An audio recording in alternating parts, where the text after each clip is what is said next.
কি গো, ভাবছো কনে গেলাম? আমাকে ঝিনেদার খাজুরার সবচেয়ে বড় মসজিদ দেখতে গেলাম। সেখানে যাইয়ে দেখি ওরে সুন্দরে সুন্দর। আমার তো তোমাকে সাথে শেয়ার না করে ঘুমই হচ্ছে না। তাড়াতাড়ি করে ভিডিও এডিটিং করে এই দেখো আমরা জাগা মতো চলে আসি। আমার পোলাপান যে দুষ্টু তিরিং বিরিং করতে লাগলো, তারপরও আমি এই যে সুন্দর করে ভদ্রভাবে ঢুকলাম মসজিদ বলে কথা।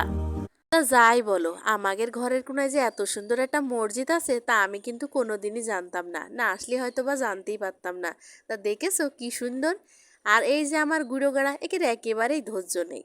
তাড়াতাড়ি করে উপরে উঠে যাচ্ছে, একটা ধরলাম আর একটা উপরে উঠে গেল। তা উইটেই যখন গেল তোমাদের একবারে দেখাই দিই। এই পাশে একটা সিঁড়ি আছে, এই সিঁড়ি দিয়ে উইটে ওই সিঁড়ি দিয়ে নামা যায়। আর হুজুর আমাকে আগেই কিন্তু বলে দিয়েছে যে মহিলা মানুষ উপরে ওঠা যায় না। তাইতে আমরা আবার কি করব, ওই ছেলে দিয়ে ভিডিওটা সেরে নিলাম। তো ওই পাশটা আমি দেখাচ্ছি, দেখো আমার ছেলে একেবারে মসজিদের এই পাশ দিয়ে ঘুরে এপাশ দিয়ে নামতেছে। যে লোকটা টাকা খরচ করে বানিয়েছে আল্লাহ যেন তার মনের আশা পূরণ করে দেয়। ও মা, এইসব করতে করতে দেখি এক বিটি মুরগি নিয়ে চলে আসে। সে বিটি বলে মুরগি মসজিদে সাইডে দিয়ে চলে যাবে। তা হুজুর আবার নিচে নেমে আসলো, আমি আবার কলাম কি আপনি সাইডে দিয়েন না, তাহলে মুরগি দৌড় মারবে না, হুজুরের হাতে দেন। তা সে হাতে দিল না, ছাড়িয়ে দিল। তারপর হুজুরের কাছ কাকতি মিনতি করে করার পরে হুজুর আবার আমাকে উপরে উঠতে দিল। তা আমি আবার এই যে শখ পূরণ করার জন্য উপরে এখন যাচ্ছি। তা উপরে যেয়ে দেখতে পারলাম যে এখানে হুজুর একেবারে বাচ্চাকে খুব সুন্দর করে পড়াচ্ছে। আমার বললো ভিতরে আসবেন না, এই পাশ দিয়ে চলে যান। তা আমি এখানকার সৌন্দর্য তোমাকে একটু দেখাচ্ছি। এই যে দেখো এই পাশটা কিন্তু খুবই সুন্দর। আর আমি উপর থেকে একেবারে নিচের ভিউটাও দেখাচ্ছিলাম। আমরা কিন্তু ওই রাস্তা দিয়ে আসলাম। আর পাশে বেশ ফুল ফল সব কিছু একেবারে ভরপুর ছিল। মানে এক কথায় আমাদের ঝিনেদার সবচেয়ে বড় মসজিদ। জানি না এরকম মসজিদ আর কোনো জায়গায় আছে কিনা। তো তারপর দেখো এই যে আমার এই বুলাপানের আসলেই ধৈর্য নেই, এই পর্যন্ত চলে আসে। ওরে মারে মায়ের সিঁড়িতে পড়লে এখন আমি কি করবা না, তাড়াতাড়ি করে খপ করে ধরলাম।